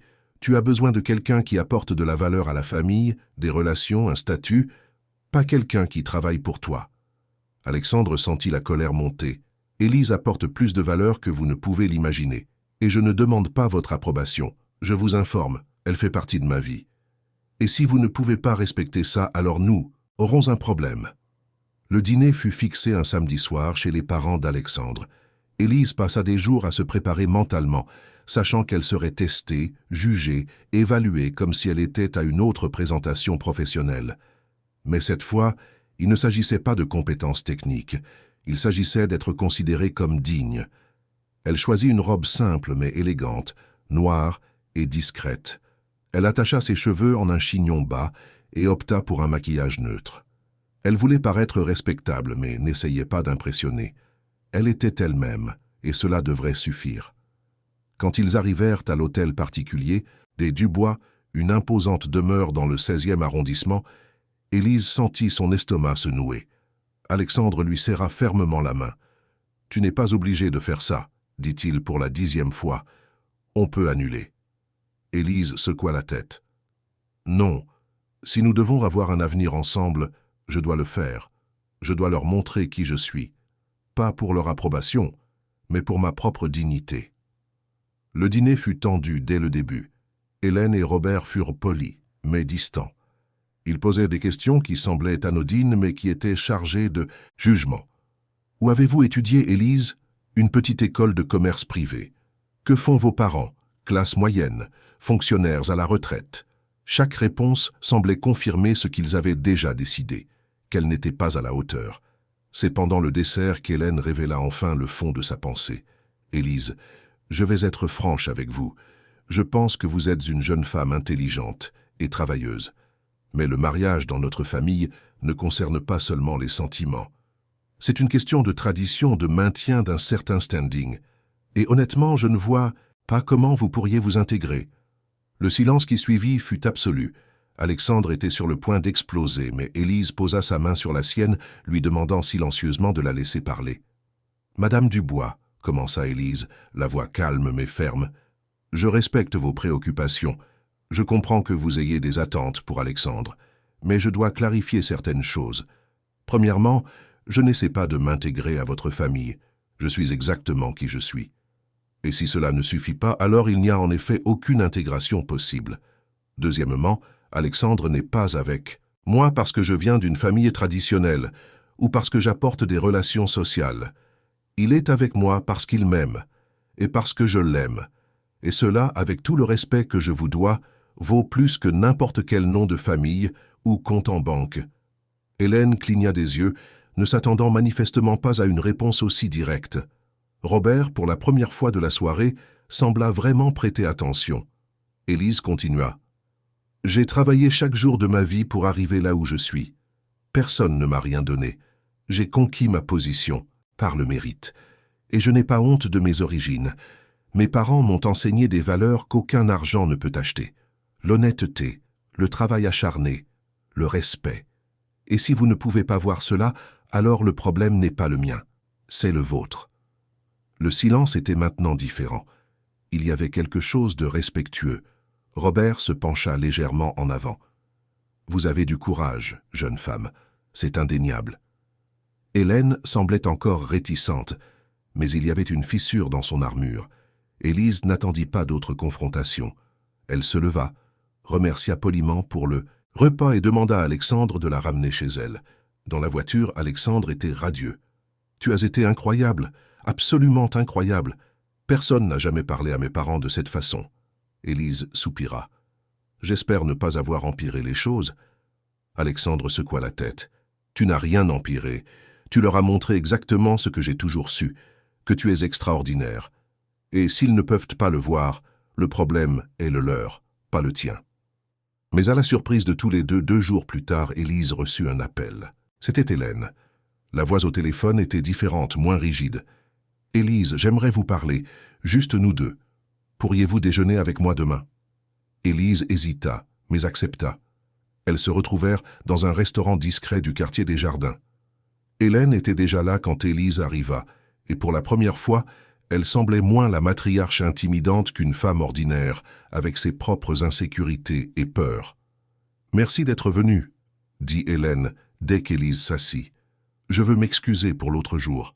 J'ai été impoli et injuste. » Élise ne s'attendait pas à cela.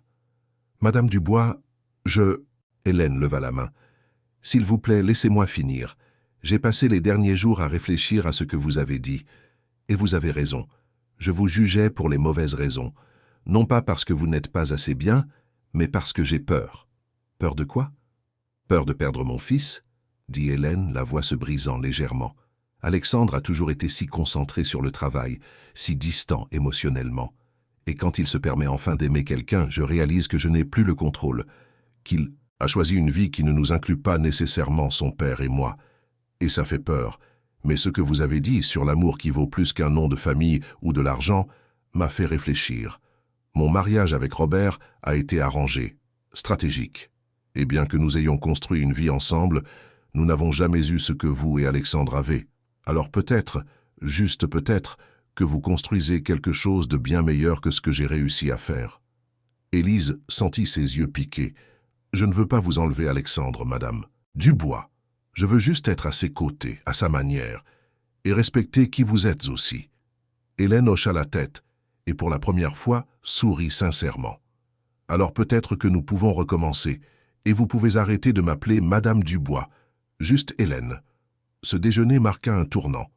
Hélène ne devint pas une belle-mère parfaite du jour au lendemain, mais elle commença à faire un effort sincère. Elle invitait Élise à des déjeuners occasionnels, s'enquérait de son travail, montrait un réel intérêt. Robert restait plus réservé, mais il y avait un respect silencieux qui n'existait pas auparavant.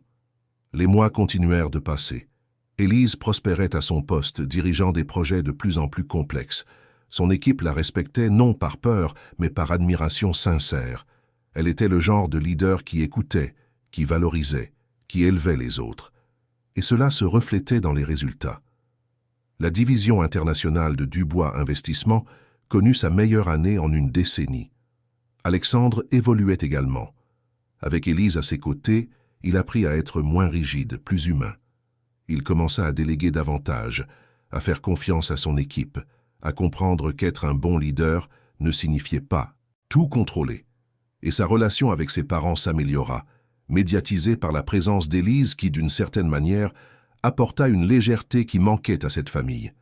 C'est lors d'un voyage d'affaires à Nice, près d'1 an après le refus de la demande en mariage, qu'Élise eut une révélation. Elle était seule dans sa chambre d'hôtel, regardant la vue sur la promenade des Anglais au crépuscule, quand elle réalisa qu'elle était complète. Elle avait conquis le respect professionnel. Elle avait construit une identité solide. Elle avait aidé d'autres femmes à trouver leur voie. Et il y avait un homme qui l'aimait, qui la respectait, qui l'attendait patiemment. Elle était prête. Enfin, elle était prête. Elle prit son téléphone et appela Alexandre. Il répondit à la 2e sonnerie. « Salut, mon amour, tout va bien ?»« Alexandre, » dit-elle, le cœur battant la chamade. « Quand je rentrerai à Paris, il faudra que je te demande quelque chose d'important. » Alexandre resta silencieux un instant. « Tu peux me donner un indice ?» Élise sourit, même en sachant qu'il ne pouvait pas la voir. « Disons que ça a un rapport avec une question que tu m'as posée il y a quelque temps, et à laquelle je n'ai pas su bien répondre à l'époque. » Elle entendit sa respiration changer. « Élise, attends, d'accord, fais-moi confiance, comme je t'ai fait confiance. » Quand Élise rentra à Paris le vendredi suivant, elle organisa un dîner avec Alexandre dans le même restaurant où ils avaient eu leur premier vrai rendez-vous. Le ciel de Paris, avec sa vue panoramique sur la ville. Il semblait approprié de boucler une boucle là-bas. Ils dînèrent, parlèrent, rirent. Et quand le dessert fut servi, Élise respira profondément et prit sa main. Sur la table. « Alexandre Dubois, commença-t-elle, la voix ferme mais émue. Il y a 1 an, tu m'as posé une question. Et j'ai dit non. Pas parce que je ne t'aimais pas, mais parce que je n'étais pas prête, parce que j'avais besoin de me trouver d'abord. Et maintenant, après tout ce que nous avons vécu, après tout ce que j'ai accompli, après être absolument certaine de qui je suis, je veux te poser la même question. Veux-tu toujours m'épouser ?» Alexandre la regarda avec une intensité qui fit disparaître le reste du monde. Oui, 1000 fois oui. Élise sourit, les larmes enfin libérées. Alors oui. Ma réponse est oui. Je veux t'épouser. Non pas parce que j'en ai besoin, mais parce que je te choisis. Chaque jour, je te choisis. Alexandre se leva, contourna la table et l'embrassa. C'était leur premier baiser qui ne portait ni doute, ni peur, ni insécurité. C'était juste de l'amour, pur, vrai et conquis. La ville en contrebas continuait sa danse infinie de lumière et de mouvement. Paris ne s'arrêtait jamais. Et eux non plus, parce qu'ils avaient appris que l'amour ne consistait pas à s'arrêter. Il consistait à continuer de grandir, ensemble mais entiers. Les préparatifs du mariage furent étonnamment simples. Élise et Alexandre décidèrent qu'ils ne voulaient pas d'une grande cérémonie remplie de gens qu'ils connaissaient à peine, juste pour respecter les protocoles sociaux. Ils voulaient quelque chose d'intime, de vrai, qui reflète qui ils étaient vraiment. Ils choisirent donc une petite chapelle à Megève, entourée de montagnes et de nature, loin de l'agitation de Paris. La liste des invités était courte, les parents d'Alexandre qui témoignaient désormais d'un respect sincère pour Élise. Claire, la mère d'Élise, qui pleura d'émotion lorsque sa fille, lui, annonça les fiançailles. Philippe Cartier, l'ami qui avait aidé à démasquer Camille. Gérard Tavernier et René Martin représentant l'entreprise, et quelques rares personnes vraiment importantes dans leur vie. Au total, ils n'étaient pas plus de 30, mais chacun avait une signification réelle. La cérémonie eut lieu un après-midi d'automne, alors que le froid commençait à s'installer, mais que le soleil chauffait encore assez pour être agréable. Élise portait une simple robe en dentelle blanche, sans voile, les cheveux lâchés en ondulations naturelles. Elle ne voulait pas ressembler à une princesse de conte de fées. Elle voulait se ressembler.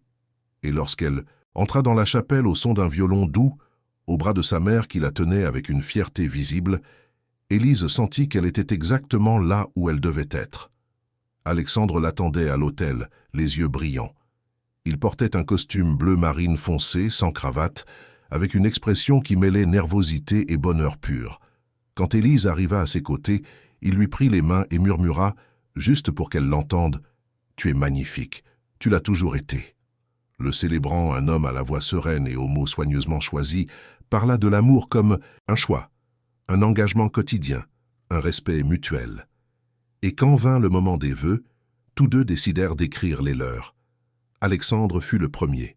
« Élise, quand je t'ai vue pour la première fois, tu n'étais qu'une employée compétente parmi tant d'autres. Mais quand je t'ai vraiment vue, quand j'ai pris le temps de percevoir qui tu étais au-delà du travail, ma vie a changé.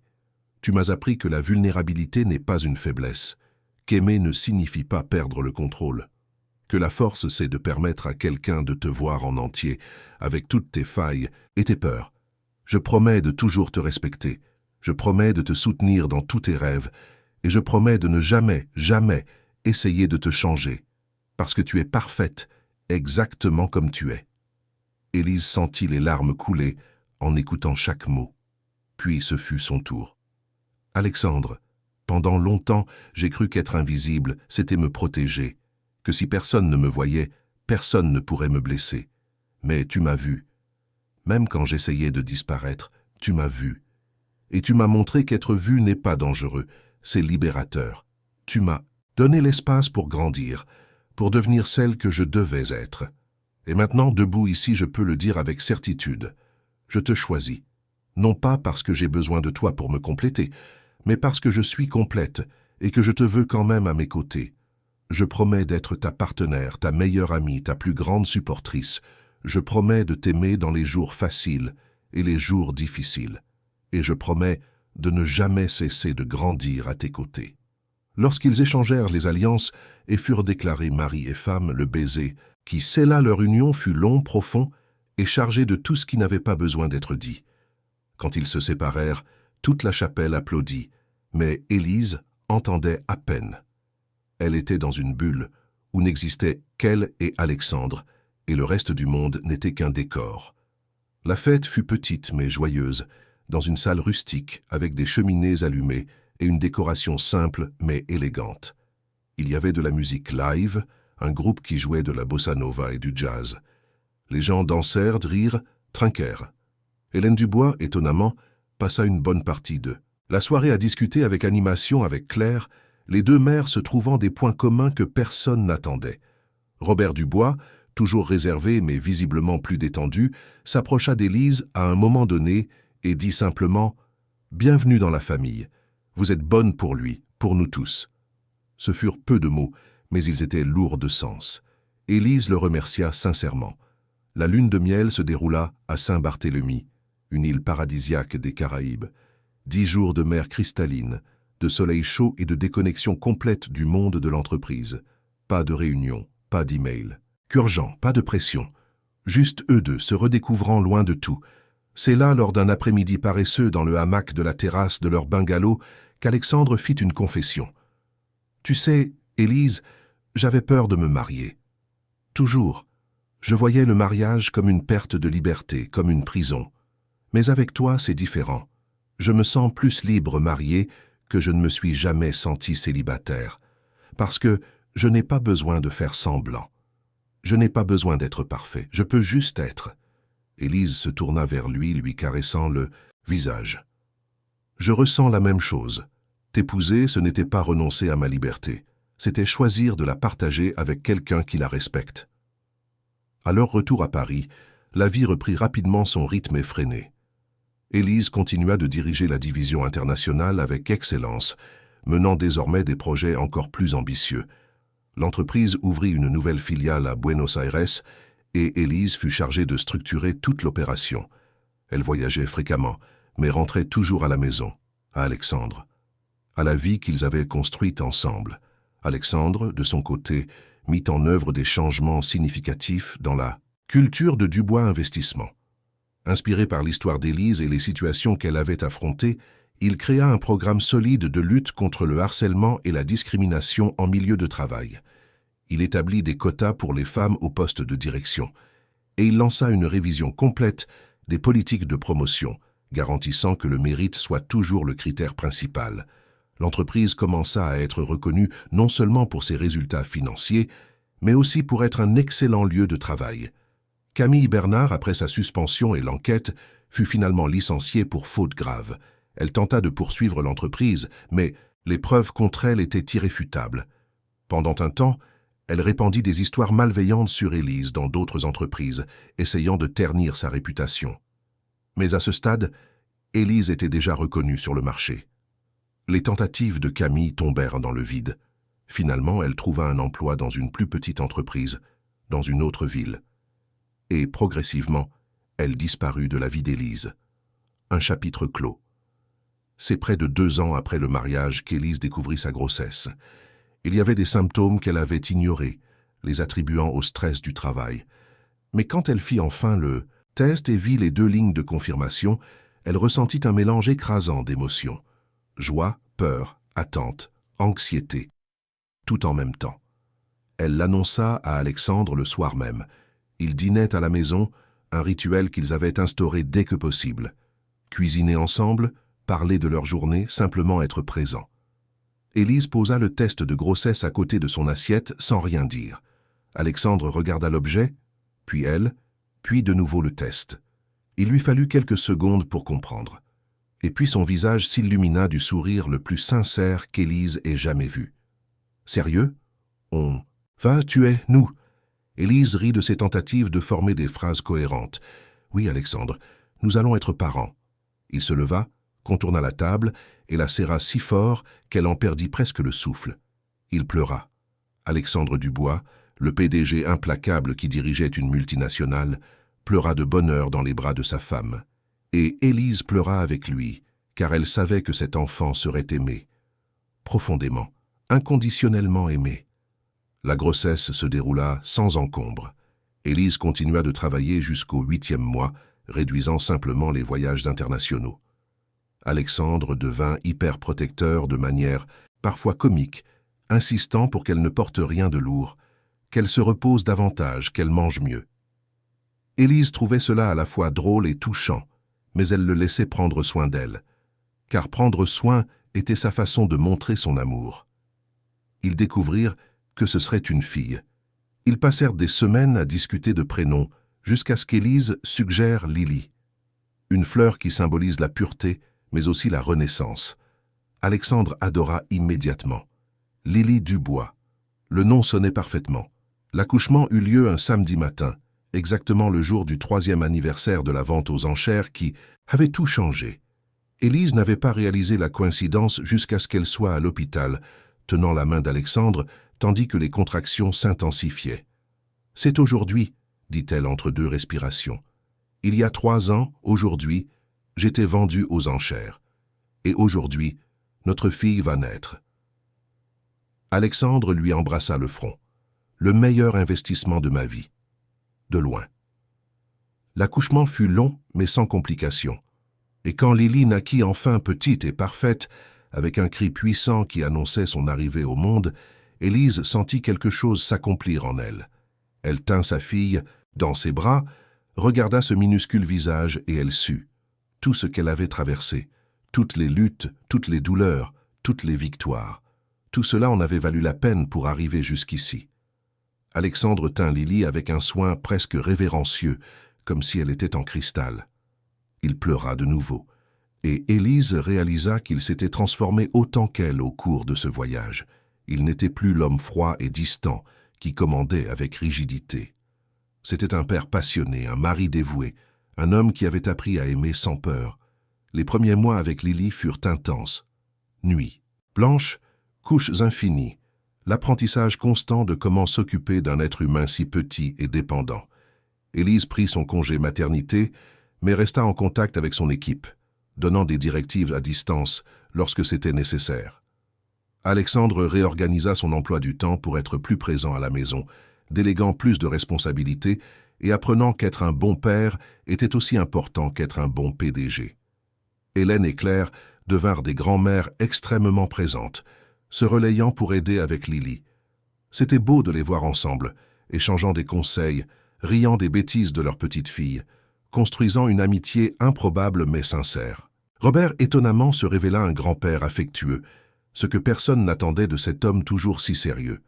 Quand Lily eut 6 mois, Élise retourna au travail. Ce fut difficile. Laisser sa fille, même pour quelques heures, était douloureux. Mais Élise savait aussi qu'elle devait conserver son identité professionnelle. Être mère était merveilleux, mais ce n'était pas tout ce qu'elle était. Elle était aussi une cadre talentueuse, une leader respectée, une femme avec ses propres ambitions et rêves. Et équilibrer tout cela n'était pas facile, mais c'était possible. Surtout avec un partenaire qui partageait également les responsabilités. C'est lors d'une soirée tranquille, alors que Lily avait 1 an et demi, qu'Alexandre offrit à Élise un cadeau qui la fit pleurer. Ils étaient sur la terrasse de leur nouvelle maison, une résidence spacieuse à Neuilly-sur-Seine, avec un jardin où Lily pouvait jouer. La petite dormait déjà et ils profitèrent de quelques minutes de paix avant d'aller se coucher eux aussi. Alexandre tendit à Élise une petite boîte soigneusement emballée. « J'ai quelque chose pour toi. » Élise ouvrit la boîte et y trouva un délicat bracelet en or blanc, avec 3 pendentifs. Le premier était un minuscule microphone, le deuxième, une étoile, à 5 branches, le troisième, une petite fleur de lotus détaillée. Elle regarda Alexandre, confuse mais émue. « Chaque pendentif a une signification, » expliqua-t-il en prenant le bracelet et en le plaçant délicatement à son poignet. « Le micro représente la vente aux enchères, le jour où tout a changé, le jour où je n'ai pas supporté de rester sans rien faire et où j'ai enchéri 100 000 € parce que je ne pouvais pas accepter de te voir dans cette situation. C'est le jour où tout a vraiment commencé. » Élise toucha le petit micro, se souvenant de cette nuit terrible qui était devenue le point de départ de tout le bien qui avait suivi. « L'étoile, » continua Alexandre, « représente le dîner, ce premier dîner au ciel de Paris quand nous avons vraiment parlé pour la première fois. Quand tu m'as vu non pas comme un PDG mais comme un homme, et quand je t'ai vu non pas comme une employée mais comme la femme incroyable que tu es. C'est la nuit où j'ai réalisé que j'avais trouvé quelque chose de rare, quelque chose de réel. » Élise sentit les larmes commencer à couler. « Et la fleur ?» Alexandre sourit, touchant délicatement le pendentif en forme de lotus. « La fleur de lotus représente Lily, notre fille. Elle naît de la boue, mais s'épanouit, belle et pure. Tout comme notre histoire. Elle est née d'une situation difficile, mais a fleuri en quelque chose de magnifique. Et Lily en est la plus grande preuve. Elle est le résultat de tout ce que nous avons construit ensemble. » Élise ne put parler. Elle se jeta simplement dans ses bras et pleura. Elle pleura de bonheur, de gratitude, d'un amour débordant. Alexandre la serra, lui caressant les cheveux, la laissant ressentir tout ce qu'elle avait besoin de ressentir. Quand elle se calma enfin, Alexandre avait encore quelque chose à dire. « Tu sais, cette nuit de la vente aux enchères, quand j'ai misé cette somme absurde, tout le monde a pensé que j'étais fou. Et peut-être que je l'étais.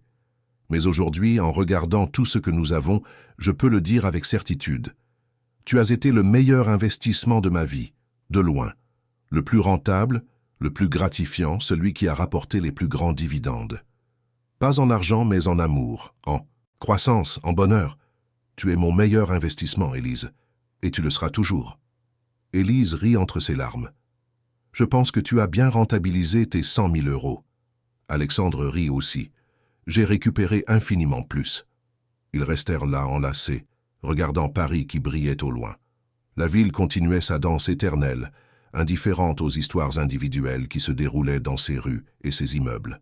Mais pour Élise et Alexandre, cette ville signifiait tout.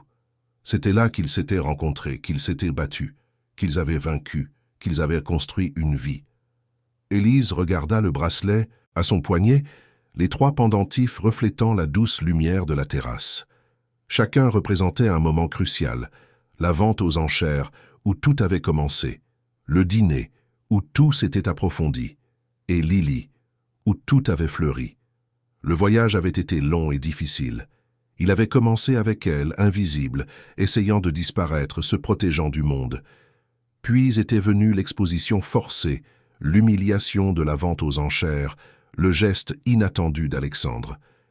Les nuits de conversations profondes, la découverte d'une connexion réelle, les rumeurs, la méchanceté de Camille, l'enquête injuste, la lutte pour prouver sa valeur, pour sauver le contrat, pour conquérir sa place. La demande en mariage et son courage de dire non jusqu'à ce qu'elle soit prête, la confrontation avec la famille d'Alexandre, la conquête du respect, et enfin, la décision de dire oui, de choisir l'amour sans renoncer à elle-même. Et maintenant, elle était là, mariée à l'homme qu'elle aimait, mère d'une fille magnifique, cadre respecté et accompli, mentor pour d'autres femmes, complète, non pas parce qu'elle avait un mari, une fille ou une carrière, mais parce qu'elle savait elle-même, entière, consciente, puissante. Elle ne fut plus jamais invisible, mais elle n'en eut plus jamais besoin, non plus, car elle avait appris qu'être vue n'était pas un danger, c'était une possibilité, c'était la vie. Alexandre la rapprocha, lui embrassant le sommet de la tête. « À quoi tu penses ?» Élise sourit. « À comment j'étais il y a 3 ans, effrayée, peu sûre de moi, essayant de disparaître, et regarde où j'en suis maintenant. » « Là où tu as toujours mérité d'être, » dit Alexandre. « Vu, apprécié, aimé. » Et là, sur cette terrasse, avec la ville à leurs pieds et le bracelet symbolique à son poignet, Élise Fournier-Dubois comprit enfin. La vraie force n'était pas d'être invisible. Elle était d'être entière, dans toutes ses facettes, avec toutes ses vulnérabilités, avec toute sa lumière.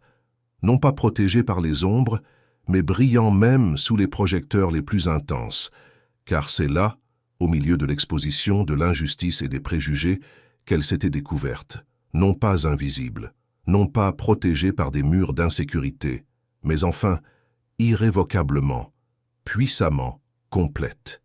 Et tandis que Paris continuait sa danse infinie en contrebas, Élise savait que sa propre danse ne faisait que commencer. Aux côtés d'Alexandre, avec Lily dormant paisiblement dans la chambre voisine, avec l'avenir s'étendant devant elle, plein de possibilités. Non pas comme la femme qui avait besoin de protection, mais comme la femme qui avait appris à être son propre salut. Et cela, plus que n'importe quel titre professionnel ou statut social, était ce qui la rendait vraiment libre. Quelques années plus tard, quand Lily serait assez grande pour comprendre les histoires, Élise lui raconterait celle de la vente aux enchères. De la nuit où son père avait misé une somme absurde parce qu'il ne supportait pas de voir une injustice se produire. De comment le véritable amour n'est pas celui qui sauve mais celui qui respecte, celui qui permet la croissance, qui célèbre les réussites individuelles, qui construit ensemble sans étouffer.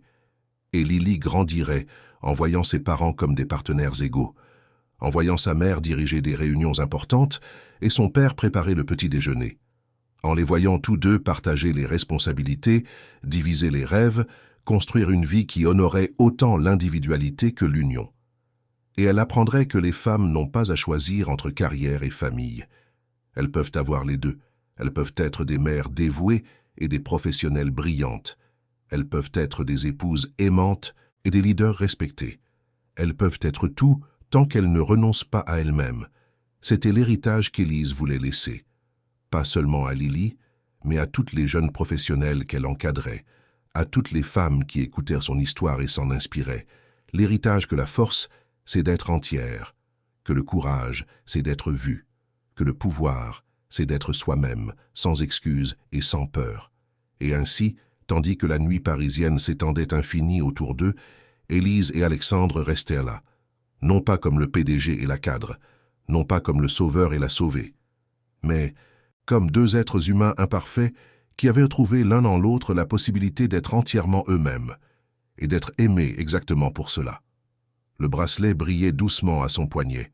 3 pendentifs, 3 moments, un voyage complet, de la vente aux enchères au dîner, du dîner à Lily, d'invisible à inoubliable, et tout cela parce que, par une nuit qui semblait être le pire moment de sa vie, Élise Fournier avait trouvé le courage de continuer, de ne pas abandonner, de croire qu'elle méritait mieux. Et en faisant cela, elle n'a pas seulement changé sa propre histoire, elle a changé l'histoire de tous ceux qui l'entouraient. Parce que parfois, tout ce dont nous avons besoin, c'est de quelqu'un qui nous voit, non pas pour nous sauver, mais pour nous rappeler que nous avons toujours été dignes d'être vus. Chers auditeurs, nous espérons que l'histoire d'Élise et d'Alexandre a touché votre cœur. Si vous avez été ému par ce parcours de résilience, d'amour et de découverte, laissez votre like, abonnez-vous à la chaîne et dites-nous dans les commentaires quel moment vous a le plus marqué. Était-ce la vente aux enchères, le dîner transformateur, le courage d'Élise en refusant la demande en mariage, ou la naissance de Lily et le bracelet symbolique? Chaque jour, nous vous proposons des histoires intenses comme celle-ci, qui révèlent le côté le plus profond de l'âme humaine, montrant que nous sommes tous capables de transformation lorsque nous avons le courage d'être qui nous sommes vraiment. Nous vous attendons au prochain épisode avec plus d'émotions, plus de rebondissements et plus d'histoires qui célèbrent la force de l'esprit humain.